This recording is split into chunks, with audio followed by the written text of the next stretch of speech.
that's how we're going to do it. So, how are we doing? Great. Yay! We are doing great as well. What I like to do is just provide you with a little bit of a picture of how's FFG doing, what's happening to FFG, what are some of the things that have been important events to us. I like to show this graph just to show you that things are great. Things are doing well. Thank you.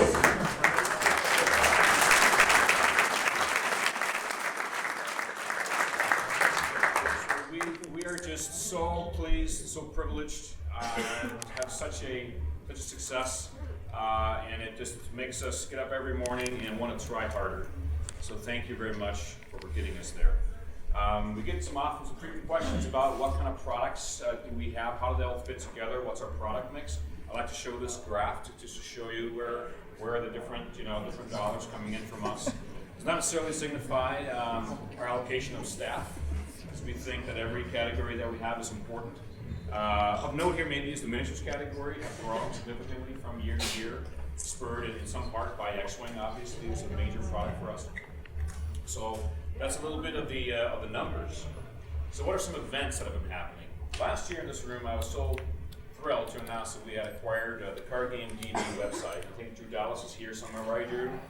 What a great guy. He made such a fantastic website. He's still involved in helping us integrate this.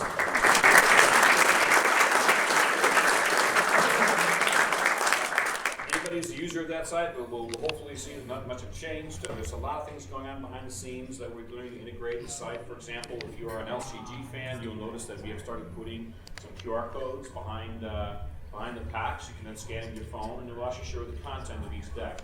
One of the key things about the LCG is they're not hidden, they're not random content, so trying to get to the information about what's in each deck, using that engine behind Card Game DB was a really great thing. We hope you agree. We opened up the new InFlight Game Center in Roseville. That was a major endeavor, really proud of it. It's a really, really huge facility. It allows us to do a lot of amazing things. If you're ever in Roseville, Minnesota, hope you'll stop by. Really do. Our organized play has gone through some very, very extremely exciting years, to say the least. It's one of our departments that have grown the most, and they are doing such a phenomenal job. In fact, just since last GenCon, they have shipped and prepared over 30,000 organized play kits for our various games. And it is just a department that is so fun to watch and doing so many things for a substantial number of lines. And we're learning, and we have ambition to do even better and to do more cool things, providing with better tools for how to do organized play, whether it's casual organized play or whether it's really heavy competitive organized play.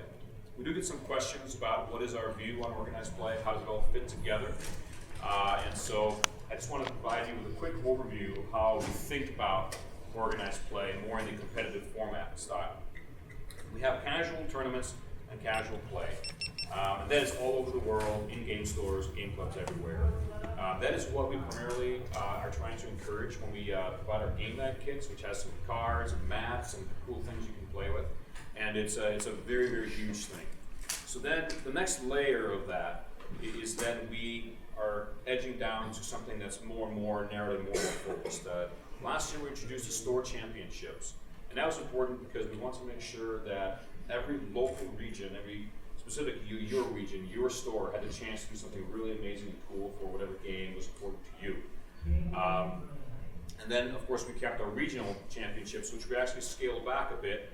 And every time you scale something back, it means you have less locations. And then, unfortunately, somebody who maybe had a close-by regional last year, not a regional state or a couple of states away, and they may have felt that was an unfair move or something. But the important part about regionals is that we have fewer of them, so we can have it be a larger event, a more concentrated, important event. So there are going to be fewer of those. We try to alleviate the fact that there will be fewer of those by having a whole store championship program, and they have both gone really, really well. Then we have our nationals. We, FFG in English, have our nationals here at GenCon. We have an amazing turnout for the various games. We have a 250 person turnout almost for X-Wing. We have 100 plus tournaments for a lot of our other games, and we're just thrilled about having it here.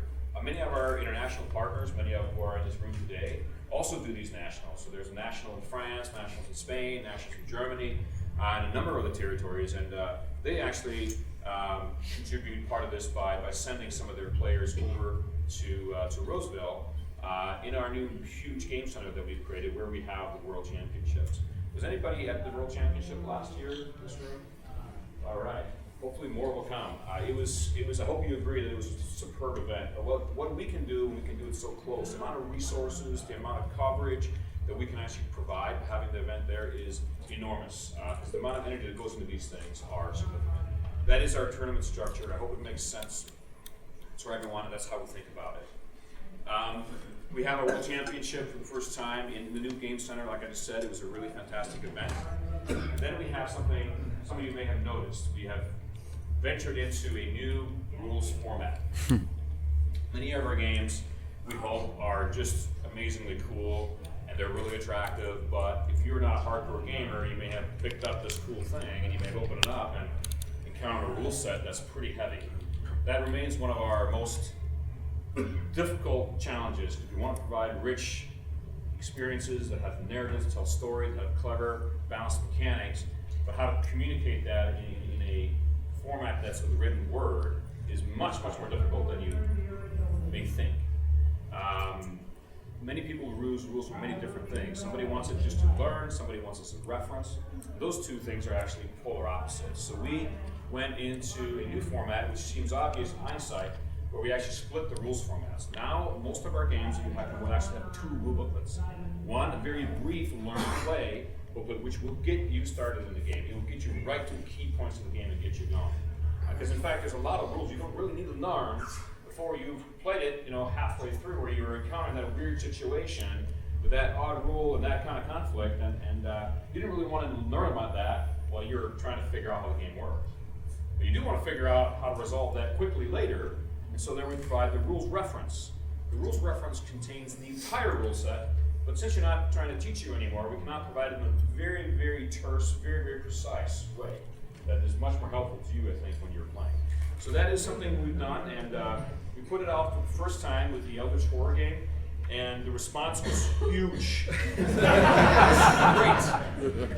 People just loved it, and so we're really encouraged by that, and we're really working towards even improving that and making that even better. So that was FFG. That's some of the major things that have been going on. So what about product lines? And that's really key of what we do, obviously, is make great stuff for products that hopefully people love to play. One of the challenges that we have when I talk about product lines in FFG is obviously we have an embarrassment of riches. We have so many things that are so great, and we don't have the time, I don't have the time today to talk about every line. So for every line that I mention now, there will be at least one that is just as deserving to mention, but for some reason or not, are not going to be mentioned today. So if your particular line that you're involved in is one of the ones not mentioned, I'm sorry, we love it just as much, but the other lines may have some relevance today that was just stronger than the other. So that's a preamble. Talk about Descent. Descent, in fact, is our #1 best-selling board game line. Significant. It is fantastic. If you have not tried it, I encourage you just to try it. We have demos in the booth. We have a fantastic wealth of rich content for it. We have an online quest builder. We have these new lieutenant packs which we put out, which are really phenomenal because they allow us to provide you with a really high quality miniature and game content in these packs. We have new monster and hero packs which we did because there was so much demand for our traditional old heroes from the first edition to return to the world and the old monsters to return. So we went back and we did it in a way where you could get the most beautiful new sculpts that we knew how to conjure, and new artwork and new engagement with these characters and monsters. And they have also come out. There's a few available at the booth. In addition to all that, Descent is a style of game we call an Overlord game, where one player plays the dungeon master or the main evil genius mastermind trying to trunch the player characters. And that is a great way to engage in a game. And that's not for everyone. But so we said, well, maybe there's a different way to approach Descent. So we put out the co-op solo expansions, which actually provide an entirely new way to play and engage with Descent, where the Overlord is now run by these neutral decks. And that has just blown us away. We put that first in a game night kit, and it became one of our best-selling game night kits overnight. It was huge. And so we're happy to say that we're providing more content for this. We have announced Nature's Ire as the second major adventure for this, and the response has been great. We love it. In addition to that, we're not stopping with our support for Descent proper. Our big new expansion is Manor of Ravens. It's really cool. It is available at the show today. That was a brief update on Descent. Netrunner. Ooh. Netrunner may be the game that we have that actually has the highest player base. It is just phenomenal. I mean, it is the response that we got. We knew there was going to be a cool, hot game. We put it out 2 years ago. If anybody's here remembering the kind of rabid firestorm that happened when that game came out, it really surprised us. We had brought more games than we had ever brought before to a GenCon, but it was like water on a hot stone. It was crazy. It was embarrassing how few we had brought in hindsight, but there's very few tools that really give us information about what we really want, and so we guessed wrong in that particular instance. It is our most successful card game. It is a product that we continually support and have new stuff coming out for on a consistent basis. When we first announced LCGs, and the way the whole LCG format is packed, there was a number of players, not everyone, by far from everyone, but there's a number of players who felt that the LCG format had one particular aspect missing. That was the fun of doing a draft play. The problem is that draft play is really anathema to the format of a living card game model where you have a fixed and known number of cards. But as we had to open up our own internal factory to print on-demand cards, it actually enabled us to create some algorithms to make random decks of these cards of the existing card pools that we have. And so you can actually purchase these to get a really fun draft experience for Netrunner. It is not something that is going to be the future of Netrunner in the sense that is going to be where new product is going to be seen. It is going to be something that we consider a con event or a special event, a special party event, kind of a sideshow to the main Netrunner game. The Space Between, the new data pack, is out at the show, and I'm announcing today Order and Chaos. Order and Chaos. 2 boxes have come out already, each highlighting 2 of the factions. This one highlights the Anarch and Wayland factions, and if rumors have it right, it is the best one yet. This box is on display, in about an hour down at our booth. Check it out. Eldritch Horror. Wow, this game was our most successful launch. It was just received wonderfully. I mean, there was that reaction to the rule booklet, but it really provided some of all the lessons that we've learned about these style of games, and we couldn't be more pleased with how that's come out. It's just a product to Arkham Horror. We released the Forsaken Lore expansion, which, again, some things surprised us. This thing, it blew up in a matter of 2 weeks. We had no more. We have to reprint it. We have a fan base for Eldritch Horror that is just wonderful. And for them today, I want to announce a new product. Really excited about this product.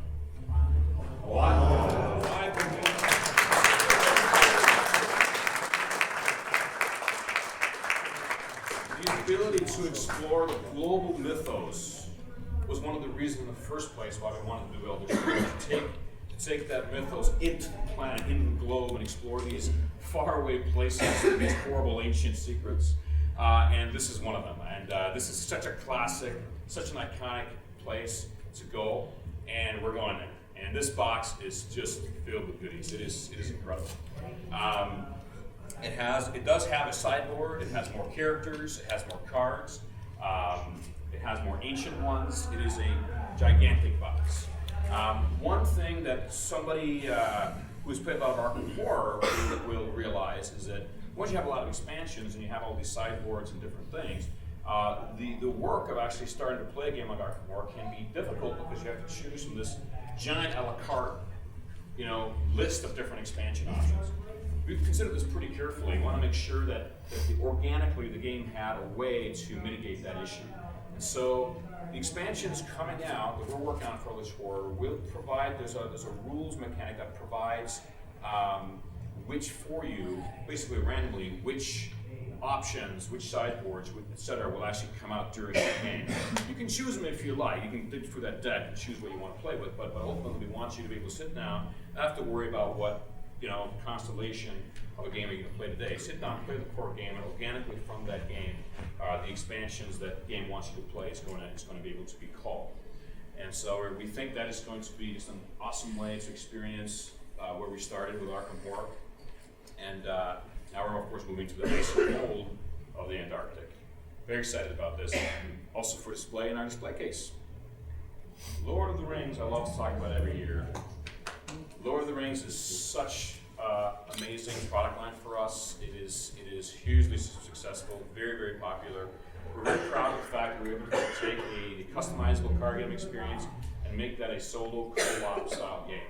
And there's such a loyal fan base for this, and we continue to develop lots of product. If you haven't looked into this game, it's just so fun. It's something you can play by yourself, you can play with your wife, your friends, your brothers, and you're of course playing together, you're customizing decks. You have this experience when you're customizing a deck, you're always thinking about your adversary. So generally you customize decks alone, you know, in your own mind, because you don't want anybody to really know what the hell you're putting in your deck. This is such a different experience. You can customize your decks together, and it's really phenomenal. We have, of course, added last year the separate Nightmare decks. Why did we do that? Well, when you're achieving a co-op experience, we have to generate content that you want to achieve in an analog way. It's very difficult to balance something that's for a new player, an experienced player, or extremely experienced player. You obviously want a challenge when you're going against some form of AI. And so we're able to stratospherically take the challenge into 3 different levels, into easy, standard, and nightmare. For the nightmare modes, you would get these extra decks, you would add them to whatever adventure that you're playing, and it makes it much more challenging. It's something that the really high-end hardcore players have really appreciated. There are 2 different styles of play for Lord of the Rings, in fact. There are the general packs that we have, which are new adventures, they're new discoveries in Middle-earth, and then we have what we call our saga expansions. And those we are delivering to be a replica of the narrative stories that you know in those books. So the 2 Hobbit expansions are now out, which take you through a series of 6 adventures. It takes you through all the main narrative points of the Hobbit. You guys experience the Hobbit with your deck through those. And we're, of course, started working on the Lord of the Rings. Last year we came up with Black Riders, which introduces basically the first half of the Fellowship of the Ring. This year, available at this GenCon, is the second half of The Road Darkens. And today announcing the 3rd act in the Lord of the Rings saga boxes, The Treason of Saruman. Now, when you are playing the Lord of the Rings saga boxes, obviously in the first 2, you are basically playing it from the point of view of Ringbearer, Frodo generally. And as in the books, the point of view really kind of splits. You know, the Fellowship splits up. And so that is why when we get into this part of the saga, your focus now shifts to Aragorn as your primary character. You don't want Aragorn to be killed because he's king, and he needs to do something later. So there's a switch here that's happening. That's really exciting, and of course we'll come together at the end. We have this master vision for how the story is going to come together and how these 2 arcs are going to arrive at the same point, and we can't wait to share that with you a year or 2 down the line when we're finishing up these sagas. So, Treason of Saruman, you'll be able to see the box downstairs. They'll be available just early next year. 2, like I said, there were 2 trajectories. We have been to a couple different places in our discovery of Lord of the Rings. We've been to Gondor, we've been to Moria. Lately we were at the Isengard area. Next, we go to Angmar, the Lost Realm of Angmar. Here our adventurers now, they go north of Rivendell, northeast of the Shire, lies an old evil place that's awakening. This will be the progenitor to the Angmar Awaken cycle. And we're very happy with the way that we're able to interlace narrative and discovery of Middle-earth. So Angmar is next on display. Talk about Lord of the Rings role-playing. 2 years ago, I very controversially said we're going to put out a Star Wars role-playing game, and we're going to put out 3 games. What does that mean, people said. And why would we do that? We did that because we believe that the emotion and the excitement that you wanted out of Star Wars is very different from what a lot of other people wanted out of Star Wars. In fact, we looked at message boards over and over again and said, what do we want out of a Star Wars role-playing experience? And it was always like, I want to be the Jedi. No, that's not Star Wars. The Han Solo storyline is Star Wars. No. It's the struggle, but it's the military struggle between the rebellion and the Empire and the politics. That's Star Wars. And it was really quite fractured. There are a lot of people approaching that Star Wars IP in different ways. And so we decided to actually provide them with a full game, allowed to explore each of those facets really well, beautifully, and allowed to really engage in that side. However, when they were all out, you'd be able to combine them and you'd be able to put together with those building blocks the Star Wars experience you wanted. They take time to make. These things are big, important books. We have now put out 2 of them. Age of Rebellion, Edge of the Empire, exploring, of course, the scum and villainy and freelancer side of the galaxy on the Outer Rim. Age of Rebellion, exploring that martial aspect with saboteurs and rebels and secret spies and missions and Imperial Star Destroyers, all that good stuff. We put out beginner games for Star Wars, which I am extremely proud of. If somebody here has not played a role-playing game before, pick up a box for $30. It has everything you need to know, and it actually is one of the best, in my opinion. And I'm biased, but it has one of the best introductions to how to do experience a role-playing game that at least we could figure out how to do. And we're just very proud of them.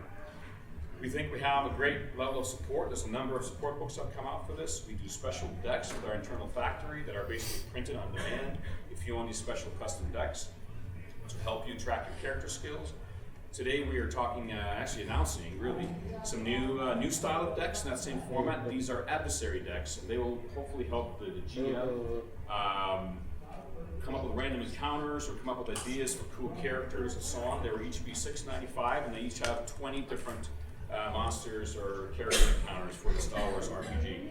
You'll notice how we're starting to gravitate towards the Star Wars role-playing because we're going to start having assets that are going to be available for all 3 games as opposed to one of the singular games. And of course, the special GenCon event for Star Wars has been Force and Destiny.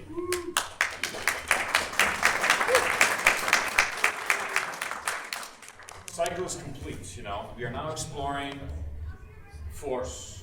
We're now exploring Jedi, exploring the Sith, the mysticism of the galaxy. So this now completes that trilogy, that vision that we have for how to really, the best way possible, achieve everybody's desire out of Star Wars and be able to combine them in the end. It's anticipated to release in spring. You know, if you would please, if you're interested in it, you can get the beta here. You can start playing it and let us know what you think. If there's areas you don't like, hey, let us know. We have a format for that. We can see if we agree, and then we build it into the final game. But even though it's a beta, it's a fully playable, realized, play-tested game. It's ready to go for you. It's available here. So, this is a controversial topic because we love Battlelore, despite what people may think. We have this game that is fantastic, and we have a lot of plans for Battlelore, and we're really excited about what we have going on for Battlelore. But we have been a little slow, at least according to some, about how to support Battlelore. That's something that we say, okay, we get that. However, there's some reasons for that. So I'm going to go into a couple of those reasons right now and show some cool stuff. First of all, we do have more stuff coming out for Battlelore. We have something called Army Boxes. We'll have the Herd Far Guardians and the Warband of Scorn. They are new army figures, almost doubling the unit assortments for those armies.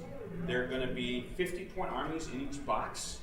A pretty significant number of plastic characters, and they're going to be $39.95 a piece. They'll have more lore cards, they'll have more scenario cards, they'll have more terrain, and this whole new army of all new units, which really expands the 2 existing armies, the Khan and the Fuk-Yulan.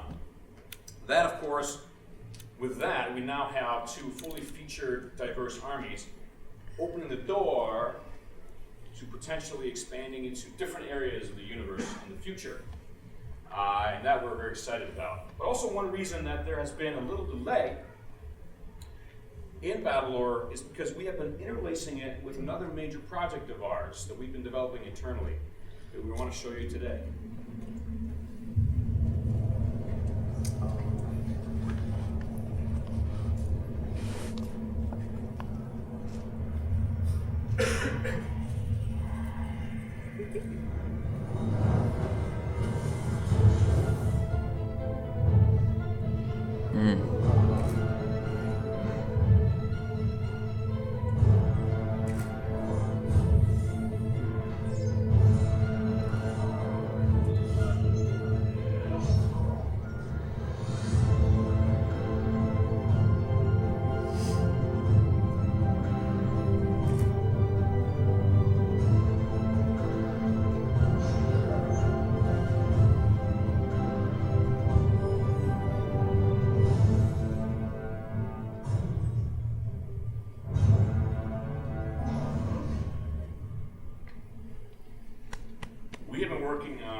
make sure that what we do for that game, which is just phenomenal, developed in-house by our very own team, but working on it for more than a year, reconciles with the physical game has been one of the reasons that we have maybe not been as on the ball as at least for the perception has been.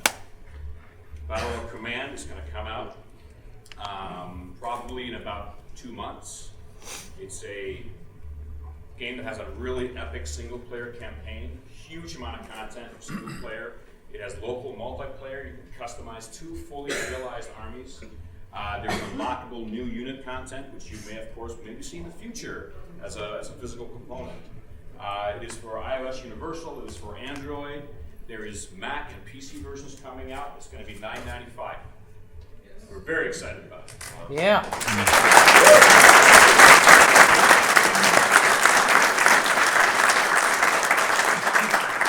It opens up a big door for us to now revert to now get some of that stuff off of the physical game as well. And we think this is going to have a huge amount of new players come in and really learn how awesome Battlelore is. And we think this is going to be great for the community at all. So, move on. Yay! Yay! X-Wing. It is our most popular, it is our best-selling game. We are very appreciative of all the fans. It's a tournament game. We have a huge tournament going on. The second flight is the massive tournament going on right now, right, Steve? Yeah. Yeah, we have put out a significant number of ships. We have opened up new factories to handle the demand for this game. It has been slower than we'd like, but it's also been slow because we want this stuff to be really great. We want this stuff to be beautiful. Rebel Aces, we announced, it is shipping soon. It is available at the show. Wave 5, the Decimator and the YG 2400 are going to be available in October. They are available at the show. We got some flown over early. So, what's next? This is a lot of stuff. Is there more? Yes, there's more. There is the excellent and amazing mission control software application I want to talk to you about today. This has been requested from us since day one. Why don't we have an online tool set to build scenarios, to help you track your fleets, track your collections, being able to put together your squadrons with the best possible point tallying, and all that kind of stuff. It's a complete tool set for you to play, track your fleets, track your collections, and build squadrons for X-Wing. It's going to be free. It's going to launch in a couple of weeks. It's going to be free to use if you're a member of our website, which is also free. So we're very excited about that. But caveats.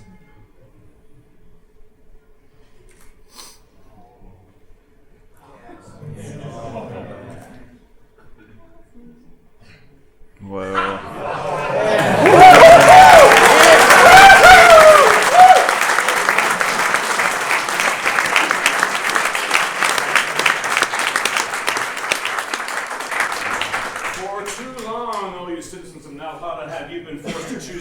Two ideologies. None of that, because Wave 6 takes you to a whole new faction in a really surprising and amazing way. We're going to give you the Starfighter, Prince Caesar's ship. We're going to give you the M3A Interceptor, the Nalhada Privateer Starfighter. We're going to give you the IG-2000 ship, which is, of course, the ship of IG-88, the Bounty Hunter. Okay? More than this, we're going to give you a bigger box that contains 3 ships we call Most Wanted. That contains a new iteration of the Y-Wing. It will introduce cards that will actually be able to reverse back to the Y-Wing you're playing for the Rebels. It will introduce 2 repaints, of course, painted for the Black Sun of the Z95s. It will have more content for all Z95s. And it will provide you with conversion materials to take Slave One and the Hawk 290 to the new faction. With one wave release, we have provided you with a new faction with 7 buildable ships. It is something that those guys have been working on forever. We wanted it to be a great experience. We wanted to mesh in with those 2 existing factions, which of course we are very, very careful about, making sure are very considered, as balanced as all possible, and very fun to play. It's a big deal. Wave 6. It should be later this year. All of these will be available for you to see down at the show.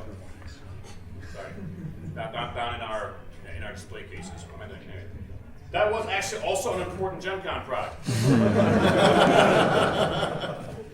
a little slip of the finger there. Like I said, we have a lot to go through today. Let's talk about some more stuff. We've gone through some of the most important product lines that we have right now. I'm going to introduce you some exciting things for those product lines. Now let's talk about maybe some product lines that are not pre-existing, that are new and interesting at this show. For example, let's talk about Warhammer Conquest. Yeah. 2 years in the making. We take our LCG brand extremely seriously. We believe we deliver a number of LCG games that are all been extremely strong games. Now some people may like one style of game more than the others, but we believe that all the games truly have been exceptional. And so when another game we call an LCG, we take that challenge extremely seriously. And so we have been working on Warhammer 40K Conquest for a very long time. We're very proud of how it looks, how it plays, and how it's going to be rolled out. It's a competitive LCG. It has 2 paths to victory.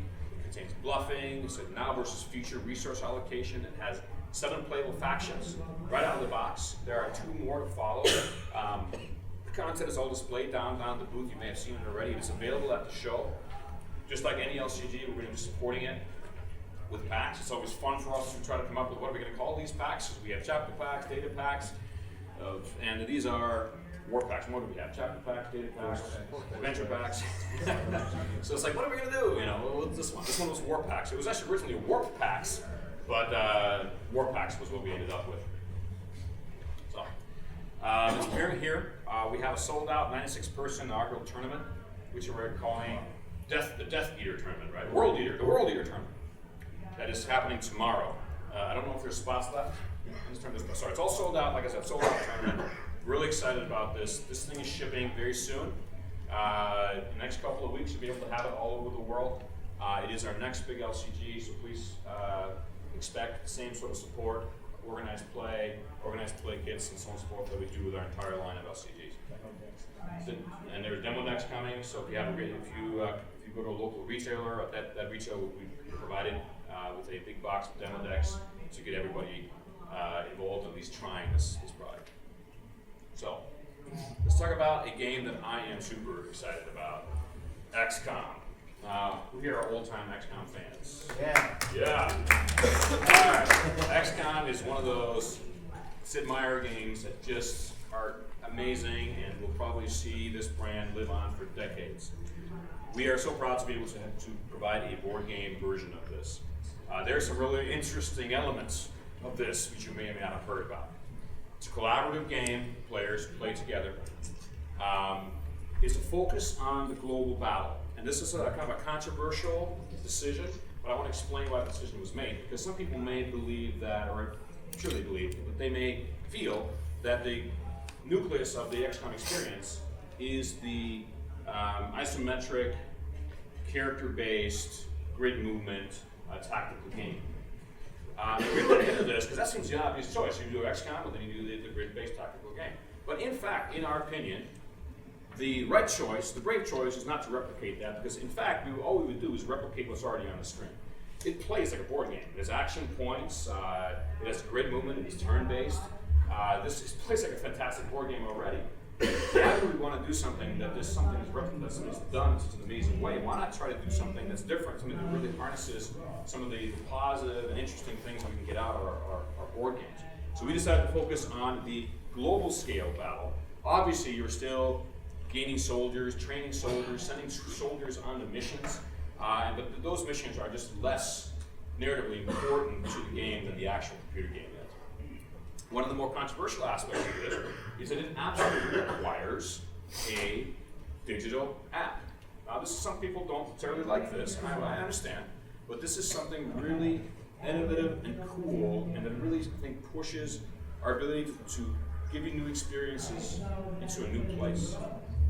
So, I want to talk a little bit about why digital integration, because it is a hot topic right now, and I'm sure it's going to be something that is not going to be unique to us, obviously. Other companies are thinking about how to utilize that thing in your pocket. How can we do this, and how can we do this now? Well, first of all, we feel that there's a near ubiquitousness of availability of technology. Now, clearly, this is not everyone has this, but a substantial portion has some technology available today. There's an ease of access to the content that technology can display. There's a physicality of touchscreens have really added something that allows you to get that step closer to that data. You know, there's that keyboard was that kind of intermediary few before. Where those touchscreens, we're really getting close, we're really getting interesting, we're getting tactile, we're touching things. It gives us some potential to add things to the box because we can take some things out. Like, we've never done a game with a sand timer, but we certainly looked at it. A sand timer is expensive. A sand timer is a piece of componentry which you're probably going to pay between $3 and $5 for at the final retail price. Now, if I don't have to put that sand timer in that box, I can take that $3 to $5 and make other cool stuff and put in that box for you. And so we can potentially harness this vehicle that almost everyone carries and add more value. We can use the built-in sensor augmentation that comes for free. I mean, you have a device, you can play music, you can play moving images. There are other games that I've used before, like VHS tapes or DVDs or CDs. Well, in these cases, you also needed a secondary kind of mechanism. In this case, we have a mechanism that gives you all this logic, but it also gives you these sensory aspects for free. It gives us, most importantly, an ability to make something we could never make before. Stuff we want to do with digital integration, what we've done with XCOM, we could not make. We could not do it, not sensibly, in a board game. And last, we talked about this a little bit vis-a-vis our rules. Rules are difficult.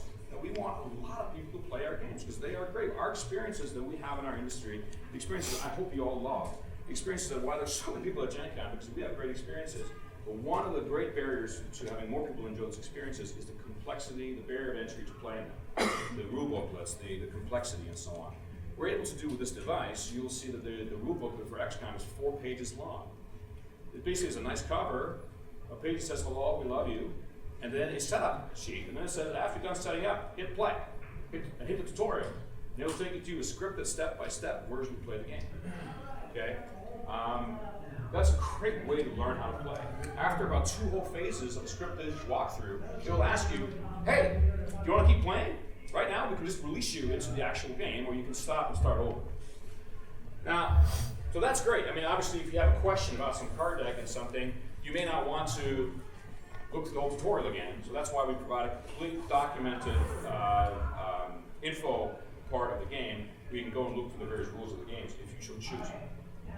And obviously for that, we can update that. If we wanted to create new rules, if we wanted to, if there was a rule that was not well explained well enough, we can update the software. We can't send you a new rule booklet. So these are all really important reasons to do this. So what are some of the pitfalls? The way I see digital integration is a little bit like this. There's a degree of integration of how much am I integrating my device into the game, and how much is it really relevant to what I'm trying to experience. And I also have a bell curve happening here, I think. Because if I'm integrating it very, very little, I think I probably have a gimmick, because I don't really need it.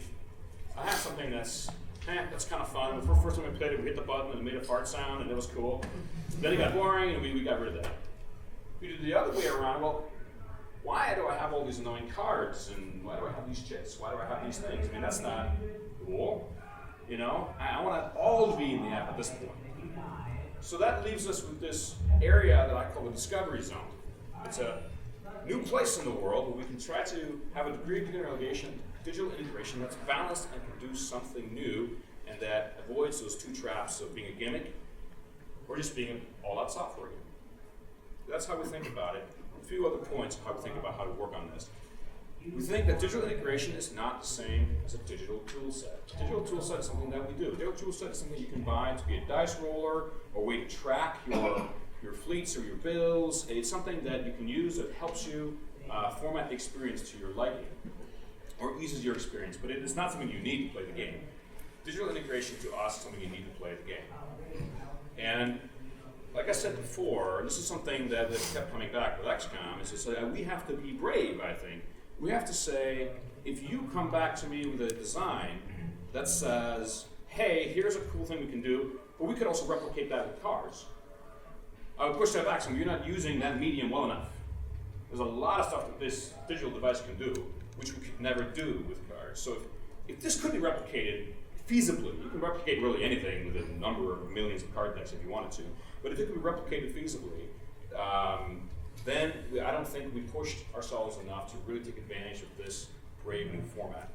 And so, unfortunately for the people who hope that there's some deck that's going to come out that will reverse engineer and be able to get rid of the digital device, that just can't happen, so we can't do the things that the app does using physical components. That was important to us. It's important to us when we do digital integration that we do it because it really makes sense, not because we can. We don't want to splat this all over the place because it's sexy and different. So that's not going to happen. We still have produced lots of amazing games that have no digital augmentation because we don't need to do it. It's only when it's really great. To us, we are a toy, board game, hobby game manufacturer. We're not a software publisher. So in the end, this digital integration is subservient to physical products. We're a physical products company, and we use this as a tool to make the enjoyment of those physical products better, not to provide you with a software game.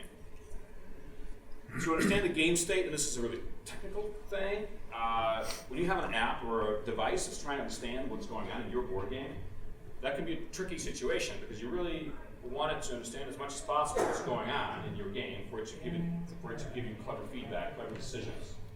And so it's very important that when this thing is designed, that it's done so with minimal user input. So what you do not want to have happen, for example, is an app that every turn says, all right, stop. Please tell me how many cards each player have. Please tell me these scores. Please tell me where these units are, all this kind of stuff. And you're spending an eternity, inputting all this data into this app so it can give you some result. That has to be absolute minimum. There may be technology in the future, near field technology, all this kind of stuff that may be able to recognize game states better. But there's also ways, I think, to only use digital integration when you can create an experience that does not have a significant amount of reverse input. And then, of course, it has to add value to the player and to the customer. Sometimes, publishers, and we've been guilty of this, we get caught up in doing something because it's cool, and it ends up not really adding a lot of value. So we are trying to be very careful about that bullet point. So that is digital integration. There's been some I think fair comments. I think one comment said, "What happens 20 years from now when I pull out my game from the shelf and I want to play it with my grandkids or something, and I can't do it now because where is this software at?" Well, first of all, I really love the fact you want to play this game 20 years from now. I think that's great. Secondly, we are making this software available on Windows, on Mac, on Android, on iOS. These are 4 of the most ubiquitous software platforms in the history of mankind. Even now, when we look back at older versions of software, our capabilities of replicating those experiences. I would like to believe that with the ubiquitousness of which we're allowing the software to be available for free, that it should be playable 20 years from now. I can't promise that because I have no idea what will happen 20 years from now. But if there's a great concern and if that level of generality does not dissuade you from it being a problem for you, then I would encourage you to look at these kind of games like they were a technology purchase as opposed to a regular physical purchase. They have technologies that have all the upsides and the potential downsides of them. We're aware of these facts. We think the kind of experiences we can provide is worth that downside. Okay. So, XCOM, it's available late this year. It's going to be $60. And you can play it in the booth. Has anybody here played it? Thank you. Please go down and play. There are 8 seats. It's pretty intense. It's pretty hard to get a demo, but especially if you're about early in the morning, I think you can get a seat. No, that's XCOM. Let's talk about Armada. Somebody asked me here last year, when would I design some games? And I was like, I'm actually working on something right now. That's what I was working on, and I'm pretty excited about some of the things we've added to this game. Obviously, it is a representation. There's really loud guys in there. How about we do a big whoop? Like, whoa, woo! Come on. Okay, good. I get him. Okay. Star Wars Armada. It's a new experience for a Star Wars miniatures player. We're not trying to create an X-Wing with big ships. We have not. There are very few of the mechanics or aspects of X-Wing which we have tried to replicate it. We wanted to have a more considered, a more deep, longer play experience that really felt like I was controlling Star Destroyers. I was navigating the strategy for a big fleet. I was seeing fighters zip around. I was having big capital ships burning. I was dealing with crew. All those things is what we wanted to add in this game. We also wanted to try to add some of the experiences and some of the resources that we have vis-a-vis our plastics technology and our plastics development to try to do some really innovative things, which allows you to track some aspects of the game, use innovative movement, and do a variety of things using plastic mechanics that actually take miniatures games and the way to interface with the physical components in a new direction. There are some really cool things with the movement wand. There's some really cool things vis-a-vis the fighter stand. It's hard for me to explain. You have to touch them and feel them. Go down and check them out on the floor to see what kind of cool stuff we've added to the game. It's available in early 15. It's a huge box. It's a ton of stuff in this game. It's going to be $100 retail. There's demos in the booth. And but when you buy that core set and you've got like that cool Victor class Star Destroyer and you got an Netrunner B frigate with 10 and 4, you may be thinking, I would like some more variety of stuff to play with. So where's that? Well, it's here. The first wave of products, which was released over about probably a 2-month period, early next year, is going to be the core set. We are going to sell the Blockade Runner, the Nebulon B, and the Victory class separately because people may want to build fleets that contain more than one copy of these, and we don't necessarily want you guys to have to rebuy the core set over again. So this allows you to buy these. They also give you more new different kind of pilots, different equipment, different crew, captains, strategies, and so on in each of these packs. But there needed to be a little more variety off the gate, which is why we're thrilled that the Assault Frigate Mark III will be a little bit more of a beefy, chunky guy that will work for the Rebellion. We're excited that the Empire gets a Gladiator-class Star Destroyer to be a little more nimble. In the game, we get some bunch of TIE fighters and X-Wings, but we all know there's a pretty significant variety of fighters and ships that you can have in this game, so that is why the Rebel Fighter Pack will contain 8 squadrons of A-Wings, B-Wings, X-Wings, and Y-Wings. And the Imperial Fighter Pack will, of course, contain a similar assortment of TIE Fighters, TIE Advanced, TIE Interceptors, and TIE Bombers. And that, then, is the entire rollout of Armada, and you heard half of it here first. All the stuff is ready, it's gorgeous, you can see it today, down in the booth. Why do you hate our paychecks? He loves it, what are you talking about? Yes, I'll move on. We have so much to cover. This is a great topic, but we'll talk about it. The Witcher adventure games. We are a company that has been known to do adventure games. We love adventure games, and when we got the chance to interface with CD Projekt Red in Poland, and they have this really great game that came out by Ignacy Trojcek, we said, let's do it, because it is gorgeous, it was great, and we were able to work with Ignacy on creating a really special, never-seen-before style of adventure game that mixes exploration and content with resource management. Ignacy is, of course, a hot designer, great guy, really happy to work with him. It's a hybrid of resource gathering and exploration. It's a relatively fast game, and some people have asked us whether this is our new Runebound. No, it's not our new Runebound. This is a separate project that we're working on with CD Projekt Red. One of the cool aspects of the game is it has 4 unique characters in the game. Each character has their own specific deck of cards, and they really play substantially different. So if you want to interface with this game, not only because of the variety of cards, can each character play differently in the game, there's also having a different character really feels like a different experience in interfacing with the world. It's available late this year, $60. Play in the booth. Let's dive into that dark earth, into that dark dark space of the Warhammer 40K universe once more. We've been really privileged to publish the 40K RPG line for the last 7 years, I think. And we learned a lot of stuff from publishing those books, which is why we have, for the last 2 years, been working on creating a really, really considered, crafted edition of the Dark Heresy role-playing game. This game specifically tries to balance the notion of being the Inquisitor with all the, if you know the former 40K universe, these are really powerful individuals that are going to order the destruction of the worlds, with the acolytes and the investigators that then work for that Inquisitor, and somehow balance the experiences that people want out of that type of game. That was a problem with the first edition, was that there was a significant power balance issue between these acolytes and the Inquisitors that you could play, and this really seeks to balance that. There is just an unbelievable amount of artwork in this game and craft. Every single spread has some new art, or some new craft, some new graphic design element that was either drawn or made by our own graphic designers. They've been working on it for over a year.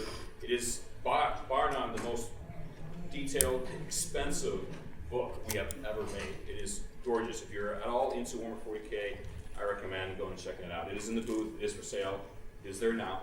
We also have a GM screen shipping with it, and we're announcing now that Forgotten Gods, which is the first adventure module, is going to be out this fall. Very excited about relaunching the Dark Heresy line. It's great. Check it out. And so, this brings us almost to the end of my review of what's exciting at GenCon. Almost to the end. Because we're not quite done. Let's return to the stars. Talk about a game I call Imperial Assault. Imperial Assault is a miniatures board game for Star Wars. Imperial Assault is a game that where we have taken mechanics.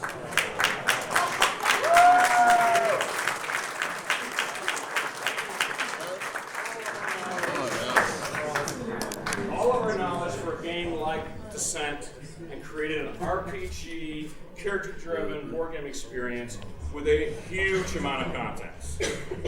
This game is huge. It is fantastic. It creates more than 30 miniatures from 13 unique sculpts. There are 2 games in this box. People have asked us, why don't you make a miniatures game for Star Wars?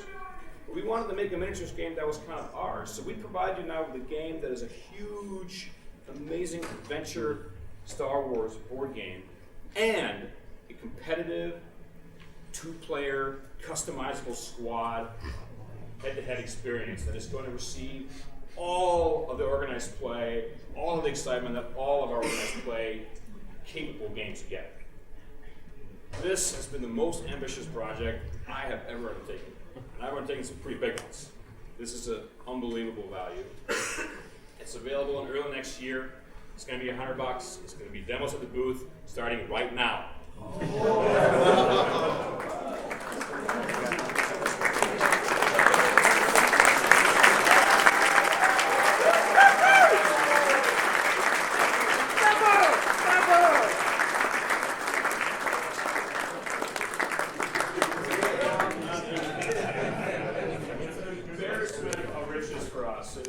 So great to be able to delve into these things, touch these things every day, to be able to go into all these universes and have so many players enjoy what we do.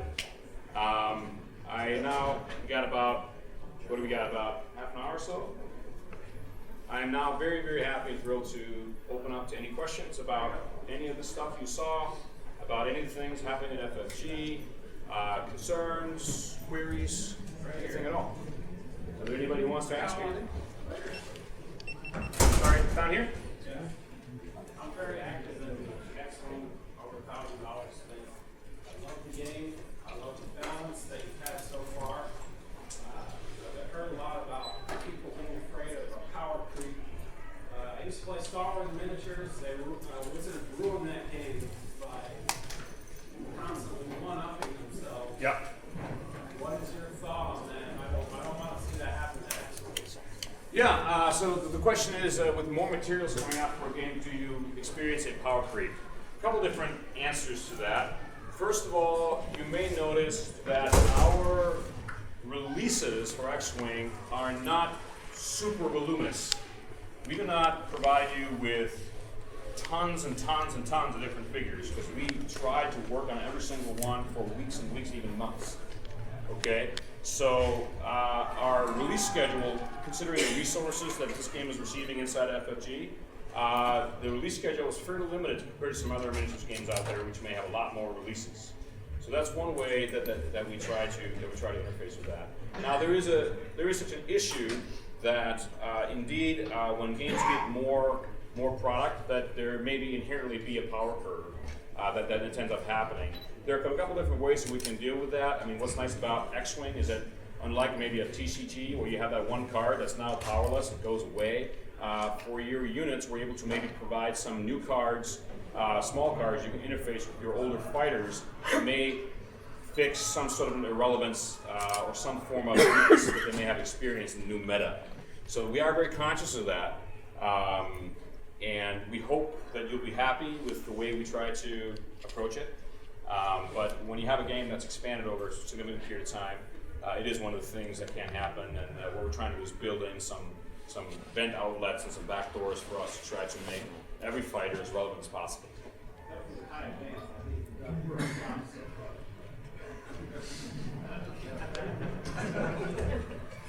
All right. Yeah, so I love the LCG model. My wife feels our budget doesn't, but I love it. Yeah. The thing with an LCG though is the longer an LCG goes on, the harder the barrier to entry is. We're seeing it in Netrunner. We have a new guy come along. We're like, yeah, it's a great game, $40 and another $200-300 to get up to the speed of the meta. Is FFG cognizant of this happening? Because I think it's happening in Game of Thrones as well. This is a long game. Yeah, I mean there are, so the two games, Game of Thrones and Netrunner, for example, are pretty different. Game of Thrones has been around for a very, very long time with a large number of decks. We hear this, not quite sure whether that is, whether it's a bug or a feature. I, for example, am one of the guys, when I go into a bookstore and I look at a new novel series that may look great, I'm really attracted if there's a significant amount of content there because I feel like I'll be able to absorb that for a while. And so if you look at a game like, let's say, Warhammer 40K, clearly a very big, engaged line, the amount of SKUs and things you can achieve and purchase with that line are pretty substantial. And yet it does not necessarily have broken into the community. When you have a game that's not brand new, and there's existing stuff for it, there are going to be some players who may be intimidated by the volume of content or the perceived barrier of entry, while there may be other players who are excited to now finally join it because there's a lot of stuff there. My experience is that those things balance out about 1-to-1, but that there are some important things about an LCG which may actually help it. But the idea is that when you're playing LCG, you don't necessarily need to buy everything because you know exactly what's in each pack. So what we're trying to encourage is people to think about, well, if you want to do something and build a certain type of deck, you don't have to buy everything because you know where everything is. So, and that's what we're trying to do, for example, with Card Game DB, is to try to educate people more about what is in each pack. So if I want to have a certain experience, I can really narrow my scope to the parts, pieces that I think are interesting. And so our older LCGs are still extremely successful. Game of Thrones sells as many decks as it ever has. So it has never really harmed the game because there's many new entrants, clearly, as there have been exits. But you have games that last for a number of years. There are things that cause people to go in and out. One of them is that. I'm not sure that answers your question as much as gives you our observations about it. But it is something that we are cognizant of. So, make sense? Yeah. I'll go to the other side there for a second. Green shirt? Yeah. With Disney now owning Star Wars, how do you see that affecting the future? Well, it's a good question. We had that question a couple years ago too, last year I think. We have a great relationship with LFL. We're clearly investing in that particular IP. It has not affected us. Any relevance with Disney has been great, or any interaction with Disney. We have no expectations that's going to cause any issues. There was a bit of turbulence of communication while the actual merger was happening, where people were moved around from San Francisco to LA or whatever. So that's the only real effect that we've seen from it, has this bit of communication. Like somebody who used to be doing something now is doing something else type of thing. but there has not been any fundamental shifts. I know there's some concerns over the new approach that they have to the IP management and the way that they control like what's new content, what's extended content, what's legacy content. That has not really been that big of an issue. There's been a few things where we probably bounced into something that's plans for a movie. And we don't know much about whatever's happening, but we don't know when we hit something that they push back on. It's probably some sensitive area, and so we can't tell you what that is. But it does happen. So I think the new creations that are being made for Star Wars right now probably has more interference for what we're doing, but in a really positive way than the actual Disney interaction with the past. Like Tom. With the release of Armada, are we going to see an end to capital ships next week? Well, there are I guess you could argue that the tandem is capital ship next swing. The plans that we have, which are long and awesome for X-Wing, remains completely untouched by anything that's in Armada. There are two different product lines. They have different values, different mechanisms.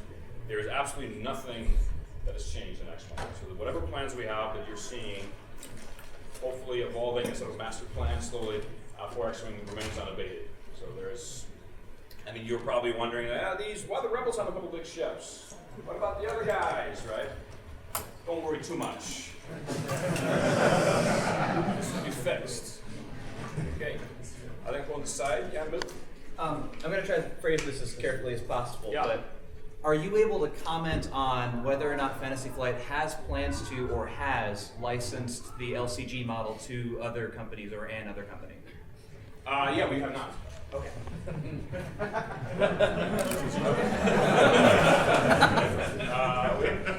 With the Game of Thrones and Star Wars IPs, which are sort of more broadly, there's more broad interest outside of some hobby games.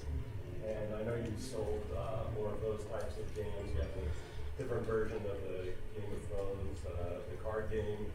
Have you seen much draw from people who purchase those and other, like outside the hobby stores and joining and sort of getting into your other games? Have you seen it?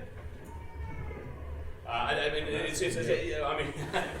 know you're asking me, but we don't. It's very hard to track. We don't have the people in the field, asking whether you love this now because you saw Game of Thrones. However, anecdotally and emotionally, we feel that the Game of Thrones TV show, for example, has brought in a shit ton of new people interested and loving, the fantasy. I'm willing to bet you that there are fantasy authors 5 years from now who will have a great advantage of having coming in fantasy novels, for example, from the Game of Thrones TV show. Obviously, we've seen a big upswing in interest from all things Game of Thrones. In fact, while it's not our best-selling game line, the Game of Thrones board game is our single best-selling board game.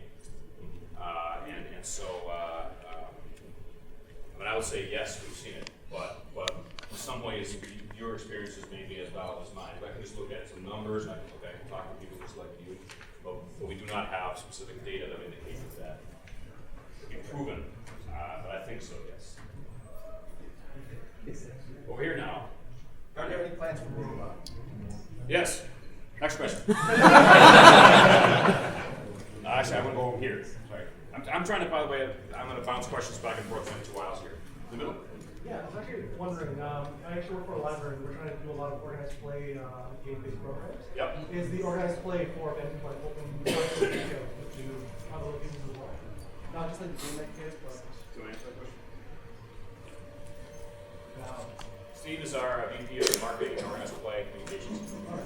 So library programs for organized play, yes, we're looking at how we can integrate that. I have a card you can get in. Okay. Over here. Wanna go to the back here? Are you ever going to see anything set in the universe of Frank Herbert's Dune? I would love to put something in the universe of Frank Herbert's Dune. I've mentioned this in public before. Every time we try to want to do that, unfortunately, we have been unable to even communicate with these guys in even in a very terse way. it seems to be an unavailable IP to us. I'm a big fan, would love to do that. Having said that, I usually don't talk about IPs that I'm interested in because it sends the wrong signals. But the Dune IP, I mean, if we could have had Dune IP, we would have put that on the game we call Rex for sure. We don't really have any access to it at this point.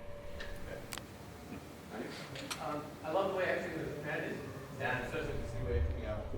But look at the damage tech, it seems it hasn't grown with the rest of the game. I was wondering if you had any thoughts on for the ideas for expanding damage tech. That's the game design speculation. I do not have any particular answer for you. I do know that those guys are a great number of people playing. I see X-Wing played every day at a number of different tables inside our R&D facility. And if they feel it's a problem, they would address it. But I don't have any specific information about that. How far ahead do you guys plan for, you say you have an overall plan for like X-Wing and for the living card games. In general, how far ahead do you guys plan? About 2 to 3 years. 2 or 3 years. Yeah, we generally have the next 18 months locked away completely, 24 months more or less, and then 3 years done, but maybe changeable. We have to do stuff relatively far ahead of time. There's a huge amount of work that goes into the tooling, plastics, testing, game design, and we have to make room for something going wrong and something maybe not working out. So about 3 years ahead, I would say. Is there any activity around the expansions of GenCon? I can't speculate on game lines that I didn't mention because either positive or negative. So unfortunately, but I can say that there's almost every line that we have. There's some activity and there's some plans for. We will try to do a better job of announcing lines that we truly are going to discontinue or just not support anymore. If that hasn't been done, then there's hope. I hope that helps you out. We have just like most humans, we have an ambitious list of dreams, and we're able to achieve it in a significant portion of the time. And then there are some projects, like whether it's Battlelore or others, that just get punted down the line because of some fire or some delay or some issue or some allocation or somebody getting sick or whatever that maybe doesn't get done as soon as we would have liked. And whether that's Battlelore or Mansions or any other line, it's general answers. But I can't really talk about speculation like that. Over the last couple of years, we've seen a real proliferation in accessories for games. Team Covenant has an excellent line of stuff. One of those guys, down the road. We've got there's Kickstarters for box inserts. We see all sorts of manual PDF things like that. But we don't see those kind of tokens coming out of Fantasy Flight themselves. We're still seeing sleeves. We see playmats in the organized play. Are you guys going to be expanding into token support for your various games? We have a growing division we call the factory. We have a growing division of manufacturing that we're constantly reviewing and that we're growing and that we're looking at whatever new areas we think we can do a high quality job in. But there's certainly areas that we will get to, and there's certainly areas that we'll never touch. What those are, I don't really want to get into details of it, but we are always looking into ways we can do really high quality, really impactful accessories and materials, whether they're digital or whether they're physical, ourselves. But I think it's fair to say that there would be some accessories that will always be from the camp followers, or what do you call them, the partners. Would you consider them partners? Well, no, we do not. I mean, they are not partners. They are not licensors of ours. They a lot of times run the line pretty close to IP infringement, which obviously is a concern for us because we have to protect those on the behalf of our licensing partners themselves. And so I would say that we're happy that the games are successful enough to generate an activity such as that, and it does not displease us essentially, but there are times where it gets so close to saying, hey, this is a Game of Thrones product or something, where you really are crossing the line.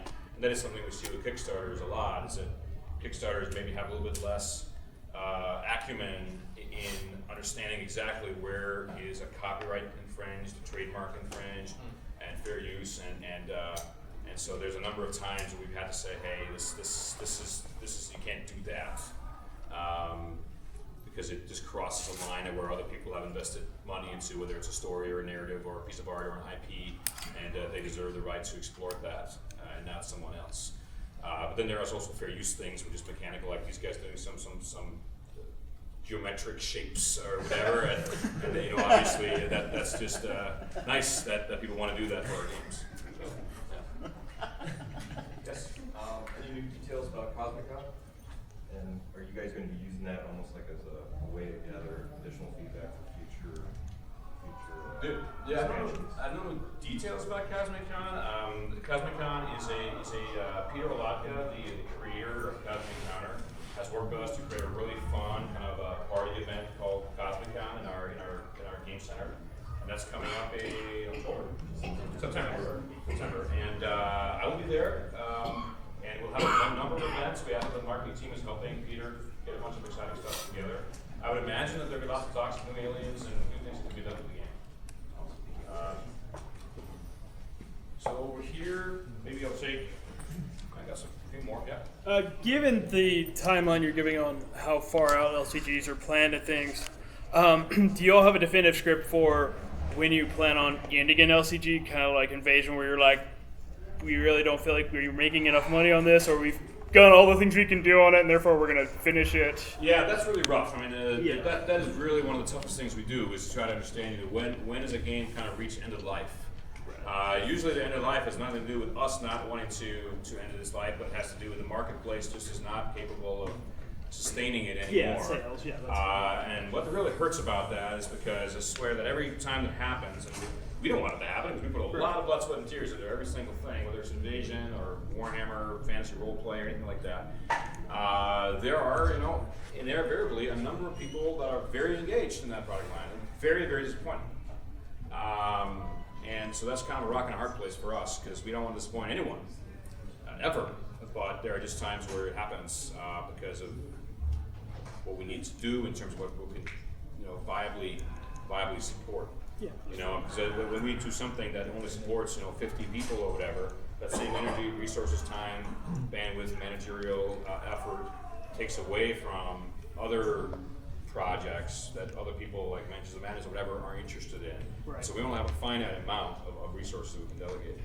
So in terms of when do we decide to do it, there is no good answer to that. We always try to come up with what are ways. I mean, the LCG format in general was an invention done to save Game of Thrones card game, Game of Thrones TCG. Because we loved that game so much, such a great fan base, and how could we make a format that really will work for us, for our international partners, and keep this fan base engaged and keep making this great game for them. So we try to do all these kind of things, and sometimes it doesn't work. Sometimes games go into the past. Anybody here? With the acquisition of card game, the more digital tool sets, are you looking to pretty much launch with new lines that already have that tool set available at launch? Yeah, we're trying. Imperial. We're trying. Yeah, the most pressing one right now is Conquest, and we will have some tutorials for Conquest going out, some video media tutorials and so on and so forth, and we're working on the card deck construction and integration for Conquest and getting it out as soon as possible. So there's definitely certain tools that we want to put our resources into behind games that particularly have some sort of customization or have some form of longevity of extensions that we think it requires to have some support from us. Getting them out day one, it is a great ambition that we'd love to achieve. We'll see if we can get there. Anybody on the side? Is there any chance we'll see an online version of any of the LCGs?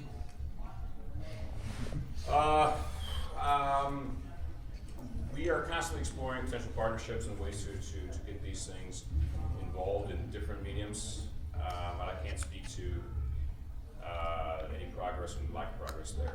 So. I had a question about your Star Wars IP. Are you planning on integrating stuff from Marvel's cartoon or other Disney Star Wars projects in your game line or the X-Wing?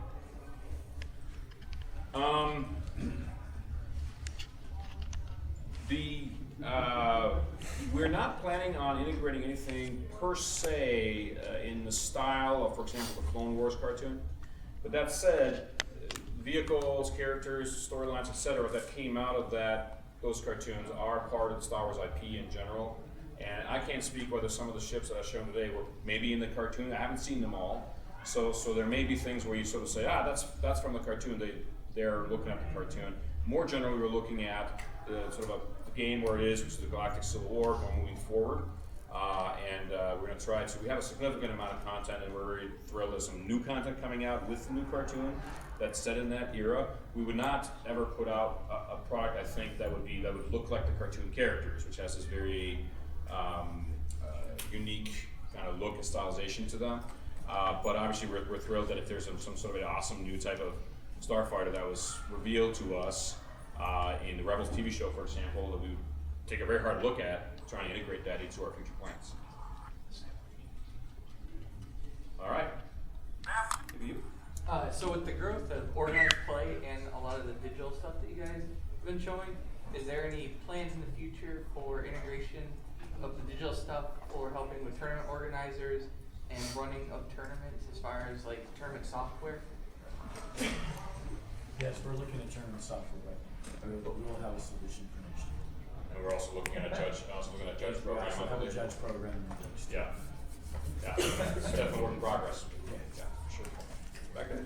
Perhaps I'm wrong. My understanding was that your license for the Star Wars IP was for miniatures, role-playing games, and card games. Look at that. Oh, next question. I'm very confused too. I can't answer that question. Thank you. The general question was, well, how can we also make a board game? And that is a very exciting question. Let's just leave that there for now. Much complexity has gone in behind the scenes for this to make this happen.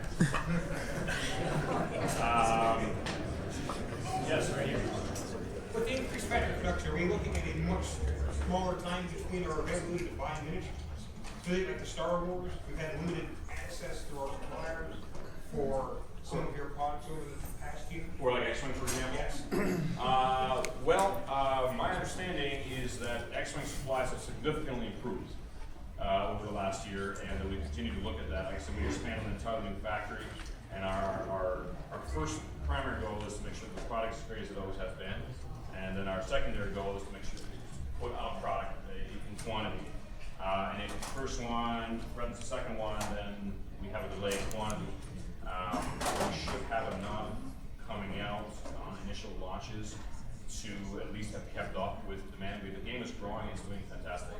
Are you a retailer by any chance? No, I buy almost primarily from my local store, and okay. This year he's going to get 4 Rebel transport. That's all his supplier has let him buy, because there's simply not enough to supply everybody with as much as they would like. Yeah, I can't speak to that instance, but I do know the one thing I can recommend for retailers specifically when you have a product that is as hot and as difficult to make as X-Wing is to make sure to put their pre-orders in early, and that helps a lot because it helps them tell us how much they think we'll get, and we'll try to push for those supplies.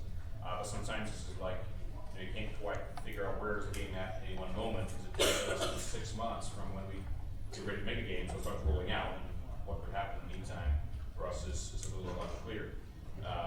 But we do believe that should have been substantially improved and will continue to. Thank you. Yeah. End of things here. Down to. You mentioned for the Imperial Assault that it's going to follow kind of the same style as Descent. Is that going to have be kind of like a play versus a board options there, or is it, how's that going to work? So you're asking specifically, are there different ways to integrate with the game? So at launch, the game will be playable with Overlord, the Imperial player, and then the Rebel or the player characters. But as you know, we had very good experiences adding a collaborative solo mode to Descent, and I can guarantee you that's something we're looking very carefully at for those style of games. All right. I can take 2 more questions. One from Liz, one from Basil. Yes, sir. When you guys have your product launches, or at least your product designs planned 2 or 3 years in advance, yeah, and yet things like the Imperial Assault or Wave 6, you guys do a really good job of keeping secrets as a company. Good. Like, what is it in your mind as the CEO about the corporate culture of Fantasy Flight Games that keeps everybody on board with that, as opposed to wanting to go leak things to different outlets? Maybe only one more. So, why do we keep things confidential? Or how do you keep them confidential? Yeah, I think why is the first question for my extensive answer to this. And then just understand why, because our job is to delight. Our job is to be people excited and give them experiences that are new and interesting. And I think our staff understands that. I think they understand that just knowing something in advance does not necessarily create a lot of delight. You just learn it, and then when it really comes out, I can show you the whole thing. You can have demos and see everything. You're seeing the full vision of something. I think the level of excitement and the level of just joy that people will get from such an announcement are tenfold of what it would be if we hinted and leaked it or whatever. And I think our staff, I can't speak for them, but I hope that they have a pretty good understanding that stuff, they want to delight people, and that they have a pretty good understanding that leaking stuff out or whatever is anathema to that, and to not do that. Clearly we have policies that says you can't talk about it too. I mean, there's clearly that, but we do not have a particularly huge secretive environment inside our building. If I get into our building, there's definitely some firewalls that protects that, but inside of our building, things are open. They're sitting on desks. We don't have a particular skunk works area. Some licensors, from time to time, have asked us to have that. We have been able to sneak our way around that requirement for some years. We try to keep doing that. But ultimately, the reason that we're keeping things confidential is to maximize people's enjoyment of first seeing it. Also to not confuse people, because if people have heard about Armada a year and a half ago, would they be concerned about X-Wing going somewhere without, this is a rumor, they don't quite have all the information. So they could damage existing lines by just confusion. And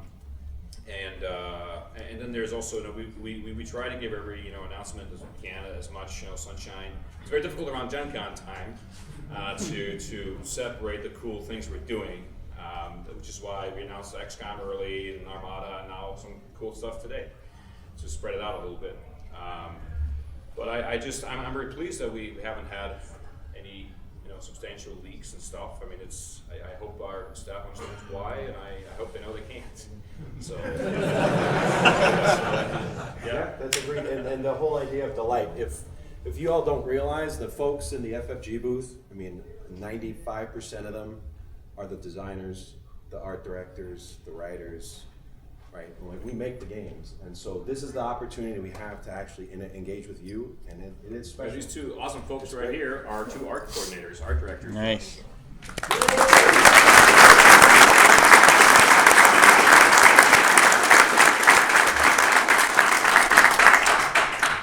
Good question.